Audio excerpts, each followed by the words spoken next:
Alaikum warahmatullahi wabarakatuh, everyone. Inshallah, you're doing well. I'm going to go ahead and get started on what we had began to speak about last week. As you know, this session is about the fiqh of Hajj. So we'll continue on with that, inshallah.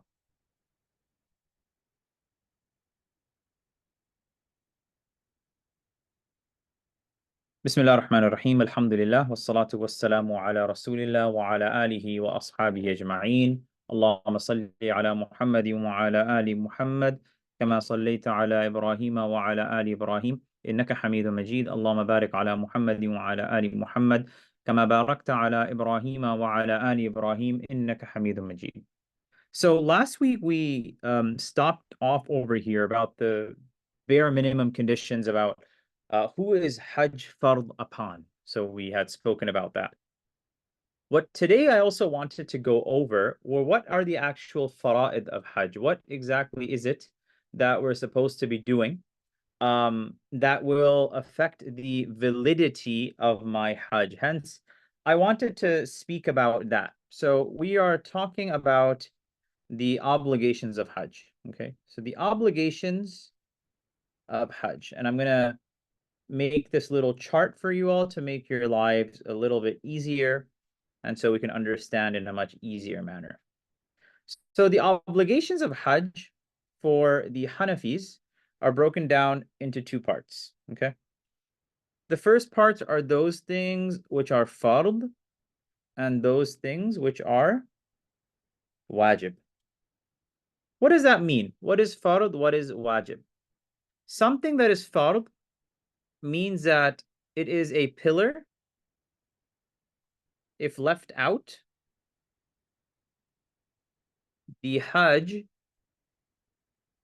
would be invalid.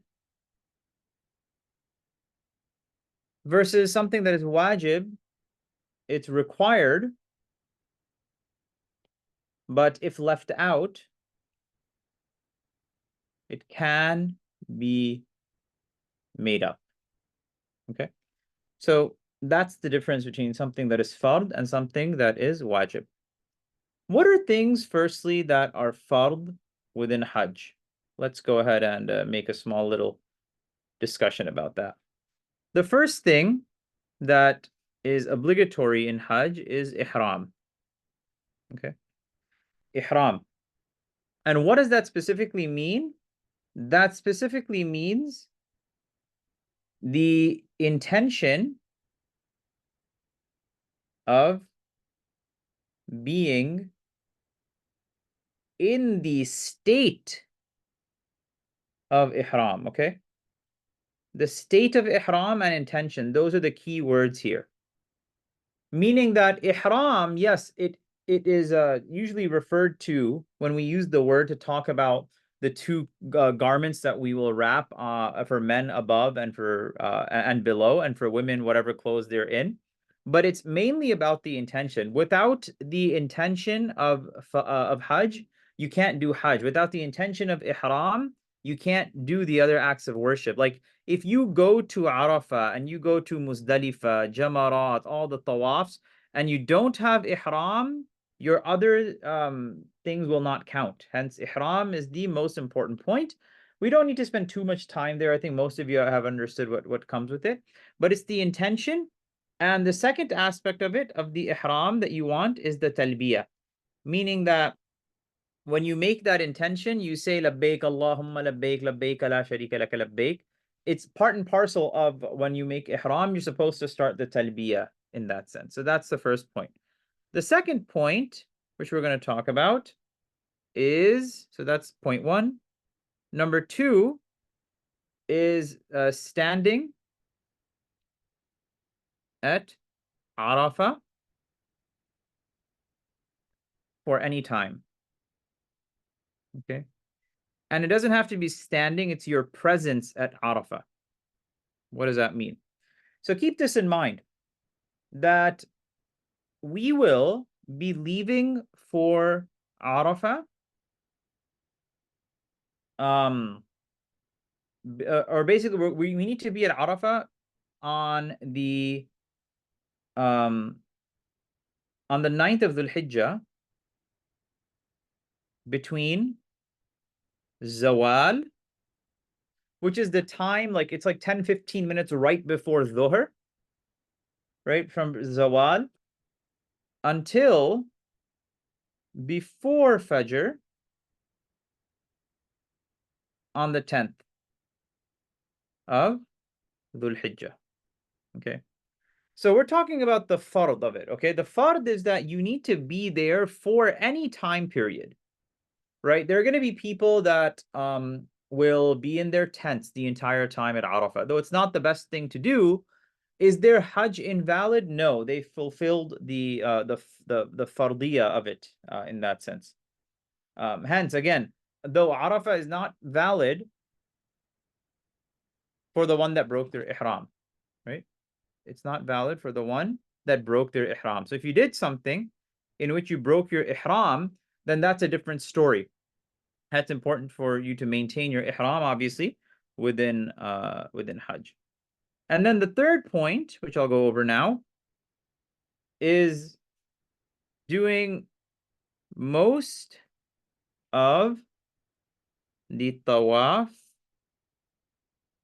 al-ziyarah. It's also known as ifada, and it's also known as rukun. Okay. What does that mean, most? I said most. That means that you do 4 of the 7 rounds of tawaf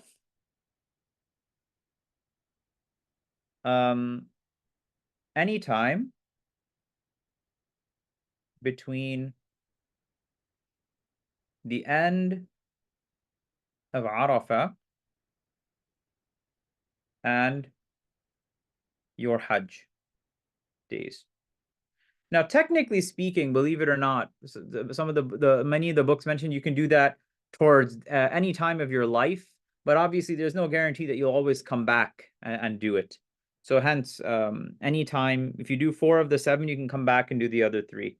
So there's no issue with that. Now, these are what? The 3 things that you need for your Hajj to be valid at the bare minimum degree is going to be that. It's going to be that aspect here.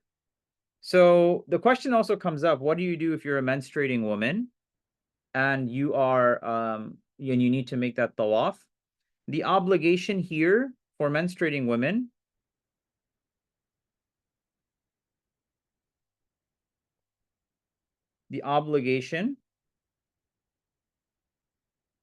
is not there. What she should do instead is wait until she gets clean, okay? Wait until she gets clean. So actually, I'm going to reverse this around a little bit, right? She should wait until she gets clean to do it. If she doesn't get clean,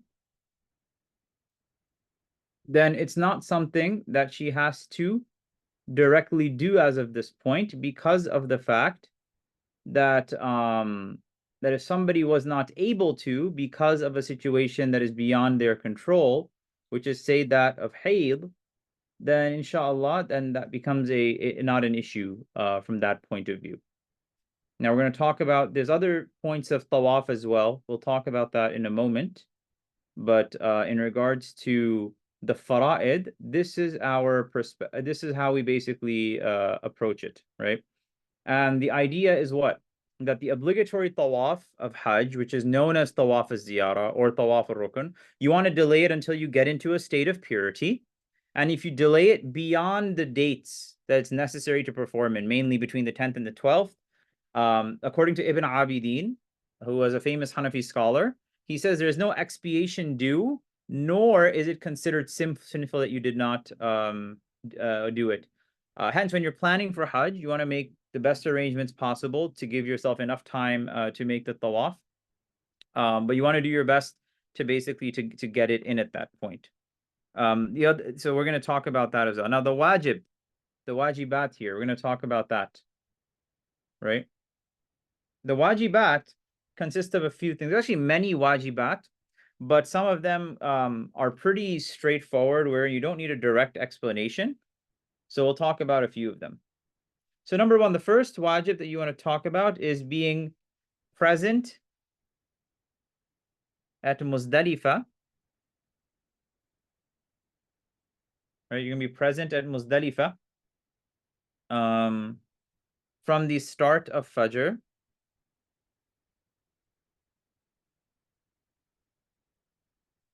on the 10th. Okay, the 10th of Dhul Hijjah. And that's one. Number two is sa'i between Safa and Marwa in your in any of the tawafs that you're doing. And Safa and Marwa has to be preceded by tawaf. Like you can't just like there is like the Safa and Marwa going between Safa and Marwa during sa'i is not going to be wajib if you haven't done tawaf. You're more than welcome to go do it by yourself if you want to, but obviously in Hajj, it's too many people for you to go and take time out and do sa'i without it having being preceded by the tawaf. Number three, the stoning at Mina. Number four, shaving and trimming your head as a man, shaving or trimming your hair after completing sa'i. Right. And number five is tawaf as-sadr. Tawaf as-sadr is also known as tawaf al-wida', the last one, in which what basically one would do is they would make that tawaf as the last thing they do in Hajj, right? So making the tawaf the last thing to do in Hajj at that point. There's a lot of other things that would come into this conversation as well. For example, if you are entering, so if you're entering ihram before you pass the miqat, what is that? Is that fard? Is that wajib? That's wajib. But at the same time, you want to keep in mind that it's kind of assumed everyone's getting into ihram before passing into miqat, right? We already know that. Passing into the miqat, we know that. So keep that in mind. There's also what else? There's staying in Arafat, for example, until Maghrib. You know how I mentioned over here, standing in Arafat for any time. So keep this in mind that another one of the wajibat is staying in Arafah until Maghrib of the 10th. Or for example, starting each tawaf at the Black Stone. You know, that's the point that it comes into as well. All of these things are, you know, it goes without saying. So there's a lot of details that you can get into, but I'm not going to. But you know, you get the point as well. There's also, for example, number 7, praying the 2 rak'ahs after you complete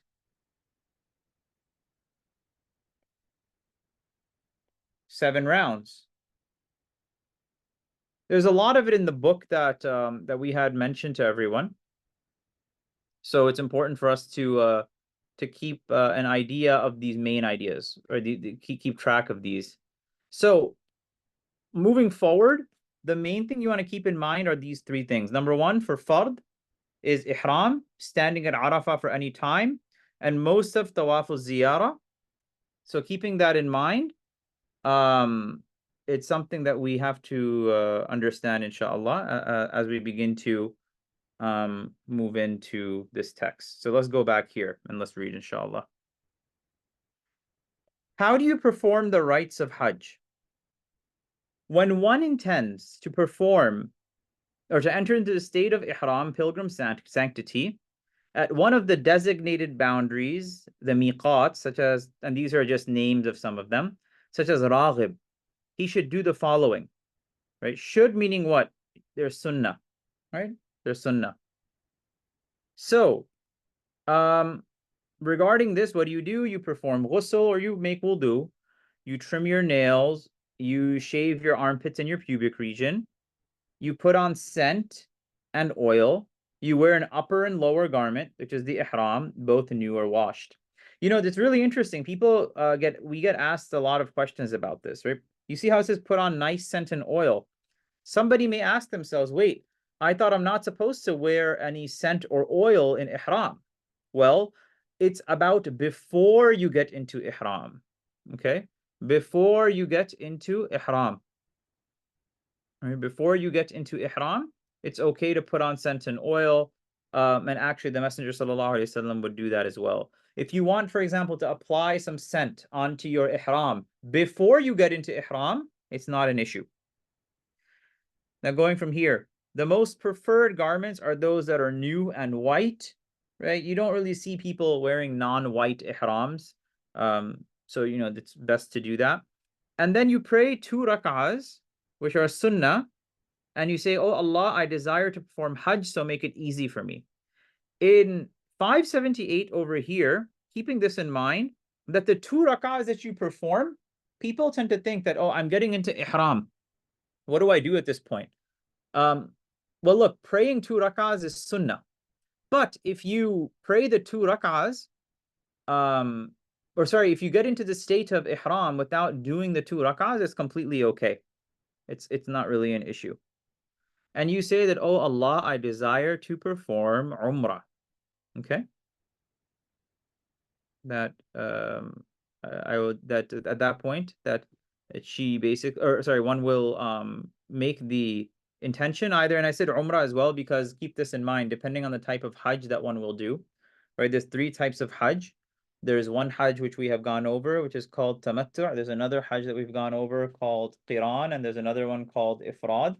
In Hajj Tamattu', what the individual is going to do is they're going to basically have 2 ihrams. In one state of ihram, they'll make Umrah, and in another state of ihram, they'll make Hajj. In Hajj Qiran, what the person basically will do is that they'll have one ihram, and in one ihram, they'll do Hajj and Umrah. And then in Hajj Ifrad, what they'll do is they'll just do one Hajj and in one Ihram. And we'll write that out in a moment. So keep that point in mind. Hence, if you desire to say do Umrah and Hajj, you say, oh Allah, that I want to make Hajj and Umrah.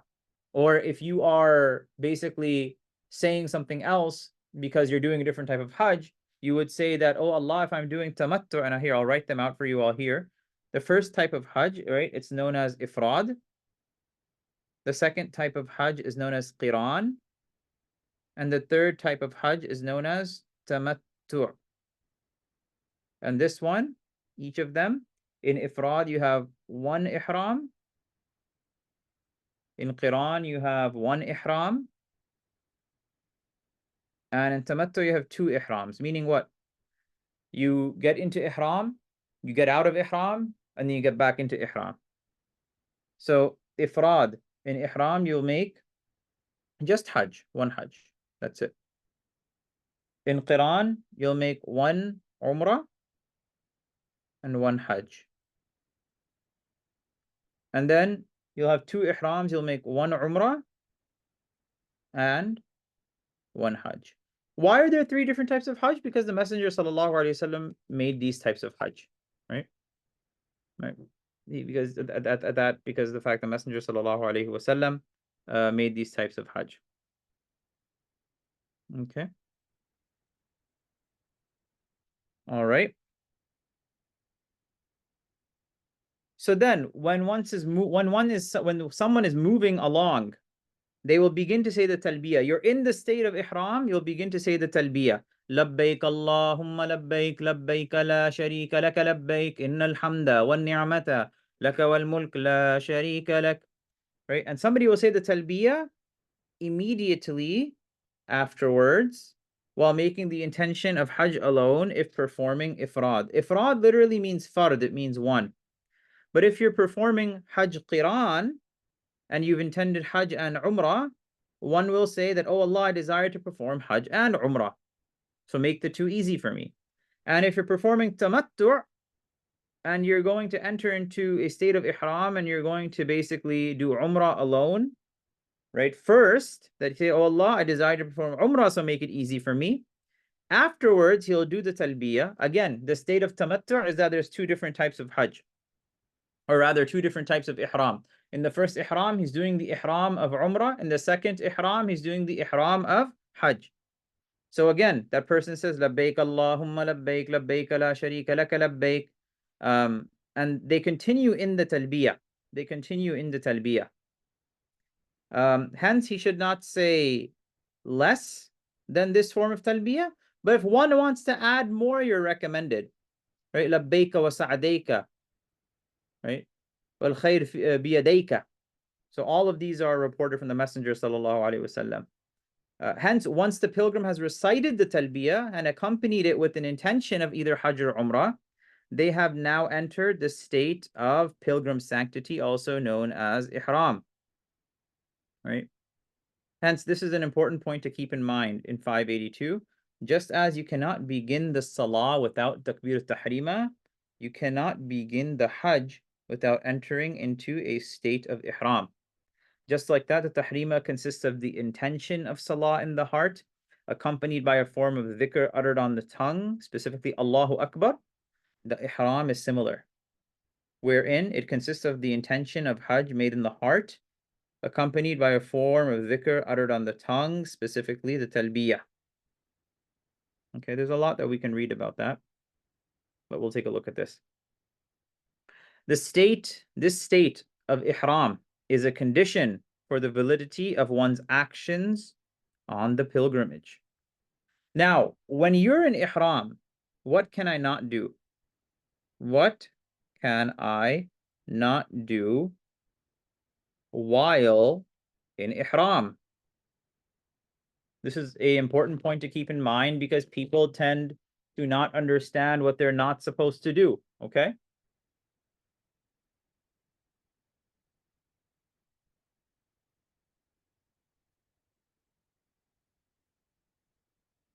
Sorry, 1 second, everyone.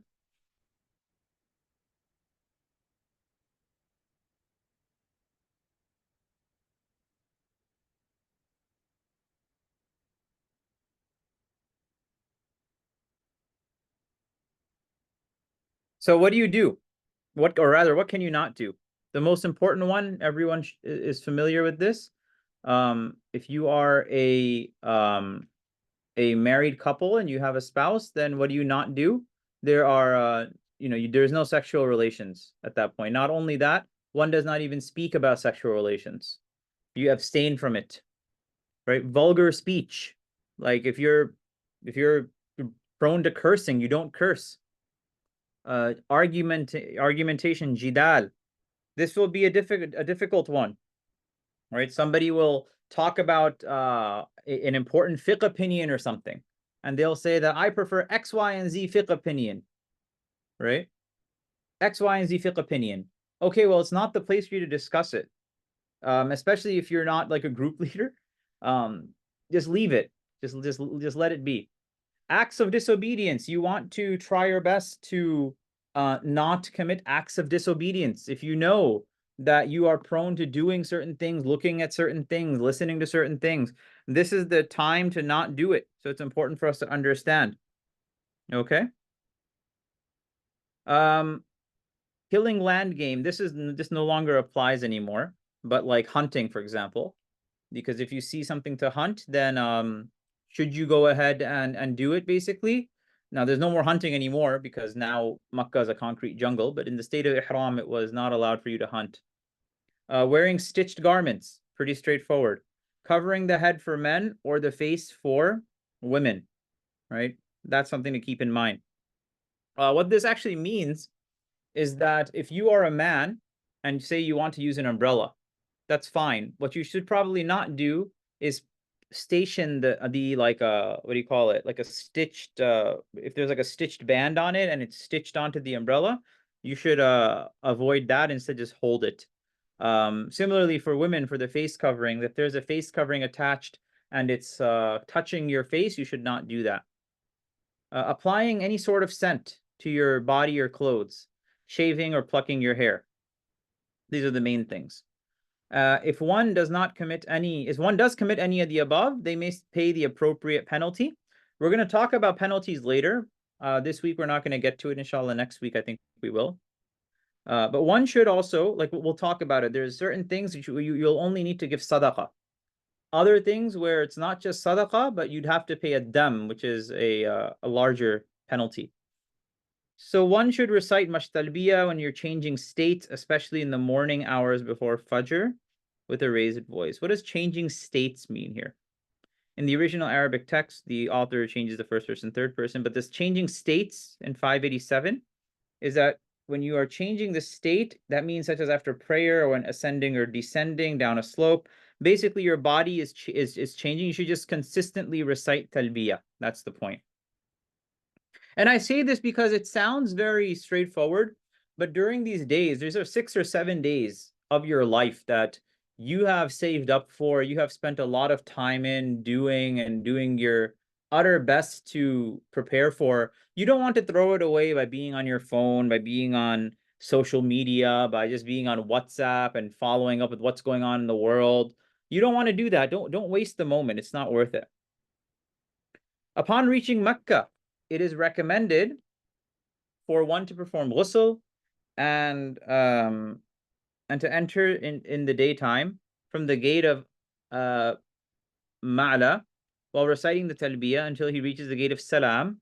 He should then enter the mosque in a state of humility, reciting the talbiyah followed by takbir, tahleel, and blessings upon the Messenger sallallahu alaihi wasallam.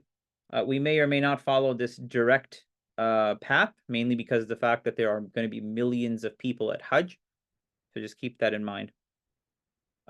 Supplication is accepted upon seeing the Kaaba. When you see the Kaaba for the first time, it's one of the times that your dua is accepted. Know and prepare yourself for what it is that you're going to ask Allah subhanahu wa ta'ala the first time you see the Kaaba. And I'll tell you this, every time you see the Kaaba for the first time, at least for me, has always been like I'm seeing the Kaaba for the first time, subhanAllah. So always ask yourself, what is it that you want to ask Allah subhanahu wa ta'ala for at that point? So that's important to keep in mind. One should face the black stone while saying takbir and tahleel. They should raise their hands the way they do in the beginning of salah and place them onto the stone and kiss it without harming anyone, as harming one's fellow Muslim is unlawful. You know, this is a really, really important point that I want to really bring home. Harming without harming anyone as harming a believer is unlawful. I think that this is a point that is not understood by many people, that you never want to put yourself in a position where you are harming a fellow believer. You never want to put yourself in a position where you are causing discomfort to another, right? And there is a hadith that I wanted to actually mention in which the author of Mukhtasar al-Quduri mentions in a footnote. He mentions that the Messenger sallallahu alaihi wasallam, and this is under what? Min ghayri an yu'dhiya musliman, that without a Muslim being harmed, right? That without a Muslim being harmed. He said that the Messenger sallallahu alaihi wasallam told Umar radiyallahu an that, Ya Umar, innaka rajulun qawi, that, oh Umar, you are a strong man. La tuzahm ala al-hajr al-aswad, that do not crowd around the black stone. And I want you to keep this in mind for those of you that have done Hajj, that have done Umrah. Trying, like, I remember the last, and I've been, you know, several times, but I remember the last time I kissed the black stone was in 2012.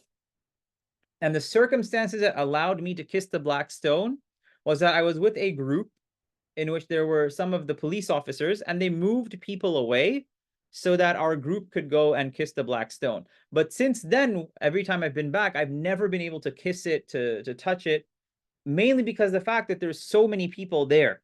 But can you imagine the way people are going, that people are literally dying to touch the black stone, people are getting trampled to touch the black stone, is completely against the sunnah of the Messenger sallallahu alaihi wasallam.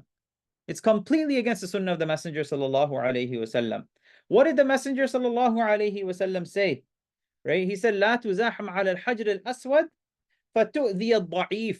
Do not crowd around the black stone to the extent that you, as a strong person, will cause harm for someone that is weaker than you. But walakin in wajadta khalwatan fastalimhu. But if you do find some space, then go and kiss it, right? Go and do istilam of the black stone. وَإِلَّا فَاسْتَقْبِلْهُ وَكَبِّرْ وَهَلِّلْ. But if you cannot, if there is no space, then from afar, simply greet it, right? Istiqbal. وَكَبِّرْ وَهَلِّلْ. From a distance. And the one thing that has been mentioned here, this hadith is mentioned in the Musnad of Imam Ahmad, and the addition that is pointed out here, لِأَنَّ تَرْكَ الْإِذَاءِ وَاجِبٌ. That removing harm, going out of your way to make sure another is not harmed, is from the wajibat, right? From the wajibat of what? Meaning, like, it's not saying that it's from the wajibat, like, of the fiqh of Hajj. It's saying it's wajib as a point of thinking. It's wajib from a point of understanding that why would you be here in service of Allah and your presence is quite literally causing a harm and a hindrance to another person? May Allah allow us to not be in that position. Okay, moving on from here. He should then perform tawaf around the Kaaba, moving towards his right, and keeping the Kaaba on his left side for all 7 rounds, placing his upper garment under his right armpit. I'm not going to spend too much time on this part, mainly because of the fact that I think doing tawaf is one of the easiest things to do. But I'm just curious, by a raise of hands, how many of you, this is your first Umrah or Hajj? First Umrah or Hajj? Like, you've not done Umrah ever.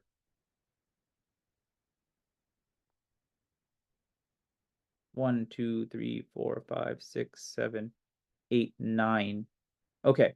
So you know what? I'll basically mention this, inshallah, because I don't want anyone to get around. So basically, when we're gonna be doing tawaf, right? Say this is the Kaaba, say this is the black stone, right?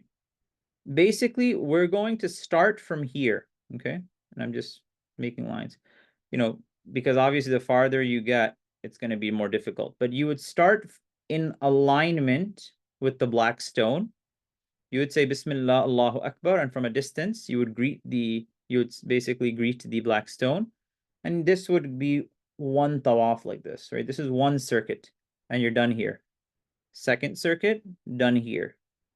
Third circuit, done here, right? And then fourth circuit, you've completed the majority of the tawaf, meaning that if you walk away, if you break your wudu, you can just pick up from there. So talking about tawaf, how should you perform tawaf? You perform tawaf by going around the Kaaba, moving toward the right, right? This is the right of the Kaaba. You're moving counterclockwise. And for all 7 rounds, placing your upper garment under your right armpit. So for the men, it's sunnah to put your upper garment basically underneath your armpit. You can all put your hands down now. And this is known as iltiba. Okay. And you should do it in that way possible. If you're performing Hajj by itself, so we're talking about ifrad, one should intend the tawaf of arrival. Okay, tawaf al-qudum. It's sunnah. We're going to talk about this. Tawaf al-qudum. The first tawaf is sunnah to do, but it's not necessary. In 591, right? It's emphasized sunnah only for those who do not reside in Mecca. So if you don't reside in Mecca, and if this is something that your group is going to be doing, you should do it. And the tawaf should be performed behind the semicircle enclosure. So just another point. Many of you have seen it. There's this white little structure that is outside of the Kaaba. The reason this is demarcated is that you don't go through here, like you're not going to go through here because of the fact that that is a part of the Kaaba. So the original grounds of the Kaaba, the Hatim is demarcating that. Hence, when people are doing tawaf, they go around it. They don't go through it because this is an indication of the original foundations of the Kaaba. In 7 rounds. In the first 3 rounds alone, one should do ramal. Ramal is basically you're kind of jogging, but in my experience, it's very tough to do ramal in Umrah, right? Trying to do ramal in Hajj, just be very careful because not everyone is able to do that. And here the author has written as well, same thing. See, if it's too crowded before he begins the tawaf, he should pause until he finds an opening, whereupon he assumes the fast pace of ramal. If it's too crowded for ramal during tawaf, then you walk normally until you can resume the fast pace. Right, and they're emphasized sunnahs, but it can be very difficult to do it if there's too many people. So if you cannot do it, it's fine. What is ramal? You're walking briskly in short steps. Okay, and you're gently shaking your shoulders like a soldier strutting between ranks. Every time he passes or she passes the black stone, you should greet it by raising your hands and reciting the appropriate supplications, which is, there's a bunch of du'as, but most of the time people just say Bismillah, Allahu Akbar. And you should finish tawaf by greeting the black stone. So in essence, look at this, right? How many times are you going to greet the black stone? So you're going to start, so one greeting, so the starting, okay? So the starting greeting, which is Bismillah. Now you're starting the second, right? You're starting the second. So the second greeting. Now you're starting the third, fourth, fifth, sixth, right? So if you're starting, that's one. So that's not, now you're starting the second, starting the third, starting the fourth, starting the fifth, starting the sixth, starting the seventh. Okay, and when you complete the seventh, which is an eighth time, you'll greet it as well. So basically, you're going to greet the black stone 8 times. Okay, greeting the black stone 8 times. One then performs the mandatory 2 rak'ahs of prayer, meaning what? That if you're in the state of ihram, you have to perform these 2 rak'ahs. And look, in ihram, if you're in the state like umrah, right? And I'll kind of mention this. For umrah, there's also fard and wajib, okay? What are the wajibat of umrah? The wajibat of umrah, and there are fara'id of hajj. Actually, I think I wrote it down here. Let me just pull it up for you all. All right. When it comes to understanding the fard of umrah, what is this doing? Okay, choose version. The fard of umrah are 2. Number 1 is ihram with the niyyah, and number 2, tawaf with niyyah. Those are the 2 things that are fard in umrah. What's wajib in umrah? Sa'i between Safa and Marwa, cutting your hair or shaving, and praying the 2 rak'ahs after tawaf. Okay? Those are the 3 things. I'll write them up here again.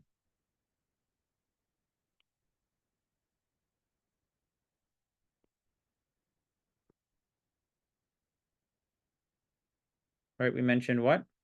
What's fard? Ihram with intention. And then the second thing we mentioned is what? Maybe we said ihram with intention. And then tawaf with intention. The wajibat we said was number 1, sa'i. Number 2, cutting the hair. right, or shaving. And number three, two rakats after tawaf. Okay. Now, the two mandatory rak'ahs of prayer, you pray them behind Maqam of Ibrahim. Same thing. It's just really difficult to pray right behind the Maqam of Ibrahim alayhi salam. Hence, you can pray it anywhere in the masjid. No issue there.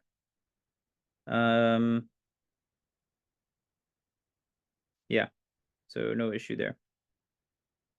And I'll finish off on this paragraph and then I'll take your questions, inshallah. Next, he proceeds to Mount Safa, which he ascends and stands facing the Qibla while reciting Takbir, Tahleel, and Talbiyah, supplicating and raising his hands towards the sky. He then descends and calmly walks towards Marwa. Upon reaching the middle of the valley, he should rush between the two green lines until he crosses them, right? He should rush between the two green lines until he crosses them. The green lines that are there, you'll see them. They're actually green lights now, and they indicate that you should run there because it also indicates where Hajar Salamun Alayha would run. But though this is something that is recommended for men to do, not necessarily women. After which he resumes his relaxed pace until reaching Marwa. He then climbs onto the hill and performs what he did on Safa. And this constitutes one round. Right? So you're starting at Safa. I'll actually write this here, right? You're starting at Safa and you're ending at Marwa. All right, so if you have this here, right, this is the whole thing. You're basically, this is one round, two round. So where would you start? Right, this is one. You'd go all the way here, turn around, come all the way back here. You've completed one, okay? To start your second, you go same thing. That's two. You're starting your third, fourth, fifth, sixth, seventh. Meaning what? You're starting an ending point. Sorry, your starting point. What do you call it? Oh, I'm sorry, I messed that up. So 7 times would be this, okay? I mistakenly said that. Right, so you do 1, 2, 3. Okay, buddy. Okay, so this is 1, then this is 2. 3, 4, 5, 6, 7. So you would start here at Safa and you would end here at Marwa. Trust me, going 14 times back to back, you don't do that. You don't do that. So again, this is 1, then 2, 3, 4, 5, 6, 7. And then you would exit out at Marwa. And 598. Yeah. Yeah. That's basically it. He then climbs onto the hill and he continues doing that. He then heads back towards Safa and does the same, finishing another round and continues until he completes 7, having started at Safa and ended at Marwa. Therefore, Sa'i will have been completed. Okay. So then the pilgrim resides in Mecca. We're going to talk about that, inshallah, in our next session. So for now, from the book, I'll stop off here and start to take people's questions, inshallah. Jazakumullah khairan. Okay, Bismillah. Let me go ahead and see what we have here.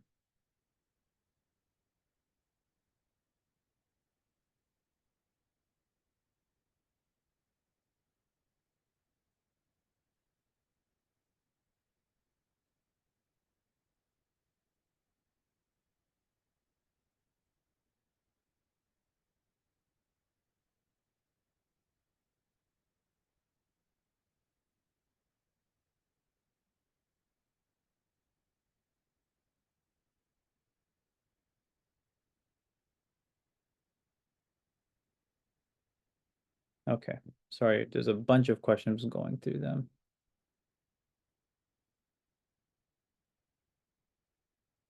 Uh,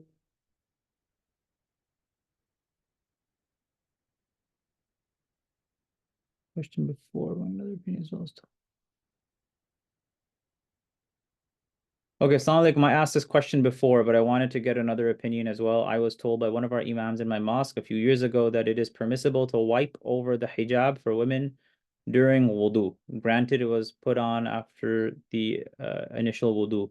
Due to difficulties with taking it off, putting it back on, time constraints, work, etc. Can you please let me know what the judgment on this issue is? Wouldn't this be like wiping your socks, shoes? Allahu alam. Okay, so the question is if I am wearing hijab, can I wipe on it? Yes and no. What does that mean? Meaning that the hukum for wiping on your socks, if they're of a specific type of sock, is mentioned specifically about socks. For that reason, we do not say, for example, that if you are wearing gloves, that you can wipe on your gloves. If you're wearing a long sleeve shirt, you can wipe on your long sleeve shirt. It's very specific. Now, particularly to wiping on the hijab, it's not actually direct wiping. The reason I mention this is because of the difference of opinion among Shafi'is and Hanafis. Hanafis say that if you make wudu, if you wipe only 1/4 of your head, so that's basically top or side, back, then that is sufficient for your wudu. The Shafi'is say that 3 strands of hair are enough. So meaning what? That if you have, as a woman, literally take your finger and just rub, up some side of your hijab, then your wudu is technically done. Now, is wiping on the hijab in and of itself a opinion from within the four madhahib? Not that I am aware of, but if you want to ask one of the other group leaders, you're more than welcome to. But from what I know, that is not it is not valid for you to merely wipe the hijab without any part of your hair getting touched by anything. Okay. Does shaving hair have to be after sa'i? If you are getting out of ihram, then yes, after sa'i, you would shave your head or cut your hair. Is sa'i during one of your Hajj tawaf still wajib if you are performing sa'i as a part of Umrah beforehand as a part of Hajj tamattu'?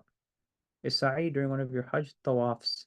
So look, your Umrah, right, like if you're in tawaf specifically and you've made the intention for Umrah and you're doing sa'i, then you're basically already doing Umrah. Right? One of those Umrahs, like Umrah is defined as Tawaf and Sa'i in that sense. So yes, it would still be a part of it. If you're doing Hajj Tamattu, yeah, I mean in Hajj Tamattu, it's still part of it. You do it again. What is the name of the book? I mentioned last week, it's called Ascent to Felicity. Assalamu alaikum. For Hajj Qiran, is one Sa'i enough? For example, if we do Sa'i when we first get into Mecca, do we still need to do sa'i after tawaf ifada? Yes, as I mentioned, if you're doing umrah, right, you're not just doing a nafil tawaf and you're not doing a nafil sa'i. You're doing an umrah and you have intended umrah. Umrah is defined as 7 circuits around the Kaaba and 7 runs back and forth between Safa and Marwa. What book is the Sheikh reading from? Ascent to Felicity. Good.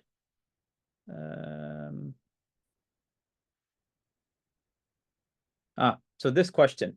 Can a husband and a wife trim each other's hair in Umrah and Hajj? The main point that has been discussed are 2 things. So some scholars, what they actually recommend is that if you are trimming someone else's hair, it's best that you not be in the state of ihram. Basically, other ulama have mentioned that if you yourself are in the state of ihram and you wish to trim your own hair, it's not an issue. But what I always tell people, just they have people right outside sa'i when you come out. You can just have someone do it. Again, no issue there. So is it okay to go to the miqat and Masjid Aisha for Hajj Qiran? And then go to Mecca for Umrah and then Hajj. Is it okay to go to the miqat for Hajj Qiran? Okay. And then for Hajj. So look, keep in mind that Hajj Qiran is what? It's one ihram, and with that one ihram, you're making your Umrah and Hajj. So I think you kind of answered it yourself because the point of Hajj Qiran is that you're combining between Hajj and Umrah in one ihram. So I think based on that, it's not an issue.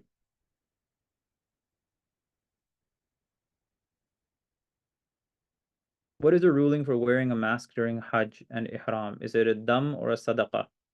Um, for Umrah, usually if it's a small amount of time, it's not an issue if you just give sadaqah. But because of the fact that if you're in Ihram for days on end, the opinion that we are going with is that if you decide to wear a mask, it will require a dam, not a sadaqah, but a dam.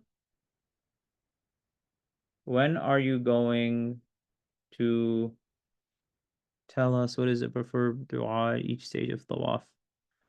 Um, so if you go to this book, like I said, Ascent to Felicity, just Google Ascent to Felicity PDF and it'll be there. There are a lot of du'as that are present in it, but we're not going to go through at least I'm not going to go through du'as one on, per each session. Um, and generally speaking, you'll see that um each stage of tawaf, for example, there aren't too many directly preferred du'as. There are many du'as that you can say by yourself in tawaf, but a lot of people will give like recommended books that they can use, and I think Legacy is going to be doing something similar as well. Just go with that, but I'm not doing a direct session. Maybe someone else is, but it's not me. Haram assumed at the miqat or can be assumed after entering Makkah before heading out. So for a woman in menses, if you're doing Hajj Ifrad and you need to, if a person is coming from Medina, is Ihram assumed at the miqat or can it be assumed after entering Makkah? Um, sorry, let me get back to that. Let me see the other ones that are here. Can we do Tawaf al-Ziyara or Ifada on the 10th of Dhul Hijjah before Qurbani and shave your head? Sometimes I heard Qurbani takes all day, so we have all day to perform Tawaf al-Ifada. I mean, the actual hukum of is that it's until like before you depart, right? Technically speaking, before you depart to your actually the hukum of it is that until for the rest of your life, but obviously you're not going to be coming back and you don't live nearby. Um, so before Qurbani and shaving your head. So basically, if you're still in the haram and you're done with if you're still in Makkah and you're done with Arafah and you basically that's the only thing you have left, you can make your way back and perform it anytime before you leave.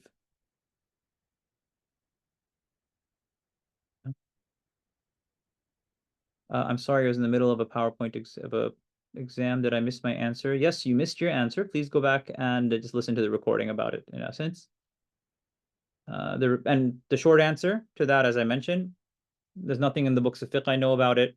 It's all about you wiping either three hairs, which is the opinion of the Shafi'is, or 1/4 of your head. But in and of itself, you don't just wipe your hijab. If we do Hajj Qiran, do we do another sa'i after the tawaf for Hajj on the 10th? We'll get into the precise differences of the different types of Hajj, inshallah, next week. If you have a, where'd it go? I just saw a question that went away.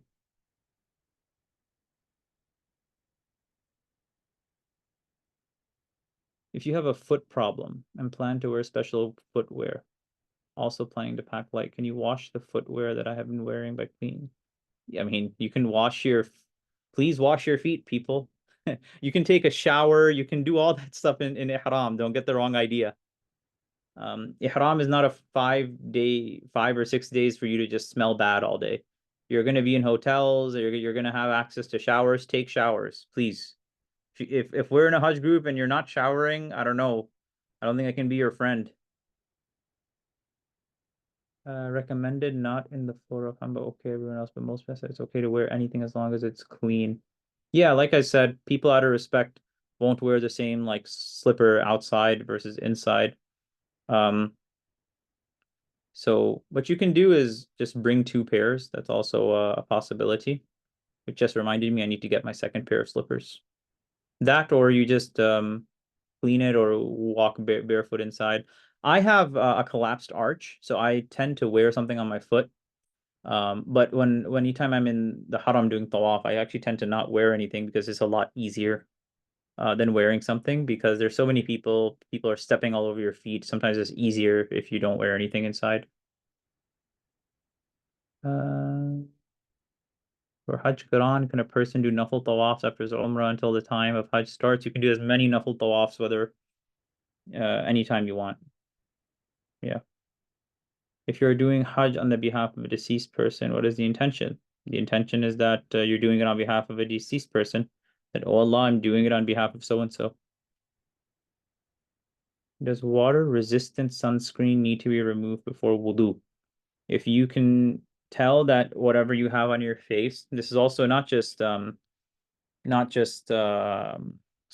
If you're a sister that wears like concealer or something, or if you have makeup products that you know for a fact water will not get through, then yes, you do need to remove that. Same with men. Um, I put sunscreen on every day. Everyone should wear sunscreen always. But yes, if you get like a good SPF sunscreen, keep it with you. Make sure it's unscented. But yeah, if that sunscreen for a fact you know will not allow water to penetrate, then you need to wash it off. Okay, there was a question that I didn't get to.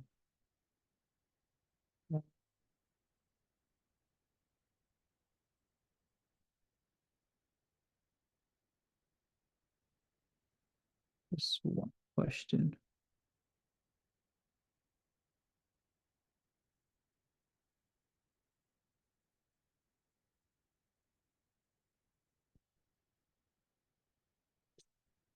I feel like there's someone that asked a question and I skipped it accidentally, but I don't see it here anymore.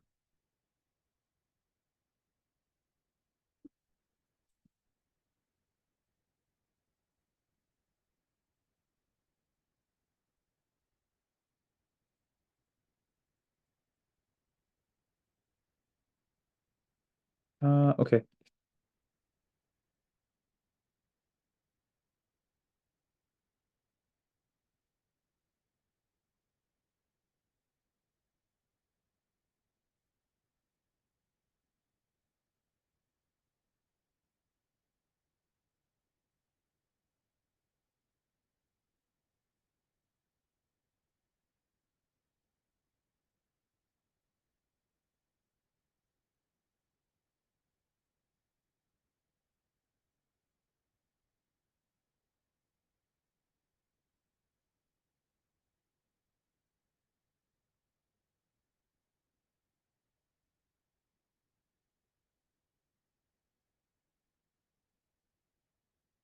Okay, there's two more questions that came, but we are at time. So what I'll do is I'll answer them in the what do you call it, in the Telegram group. So just keep a lookout for that, inshallah. So I'll go ahead and I'll stop here, inshallah. جزاكم الله خيرا سبحانك اللهم وبحمدك نشهد أن لا إله إلا أنت نستغفرك ونتوب إليك جزاكم الله خيرا السلام عليكم ورحمة الله